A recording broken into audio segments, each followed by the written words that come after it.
Good morning, everyone. So I'm going to show you today how you're going to be accessing your transcript audit. So I've already went in and I have made a copy for each of you to access it. So what you're going to do, you're going to log into your student account. So if you don't know how to do that, you just go to Google. This is mine right up here. So you use your student email and your password to log in, and you're going to click the waffle up here, the little area that's got the 9 dots on it. You're going to click on that, and then you're going to go to Google Docs, which is where we are right now. And you're going to see under recent documents, you're going to see CCHS Transcript Audit. You're going to click on that,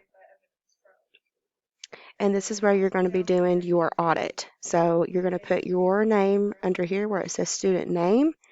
Your advisory teacher, you can put me, which is Miss Embry, on here.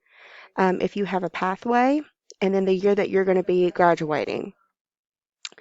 So pretty much all you're going to have to do is just scroll down each of these core subjects as well as your electives and check off the ones that you have taken.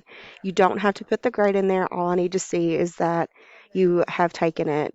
If you are currently taking it, you can also mark that as well. So you can just mark that with just a simple X. If you are not sure about what classes you have taken, you can always check your Infinite Campus and look at your schedule to see which ones you have taken. So once you have completed this, please send me an email. That way I can add it to your Canvas folder.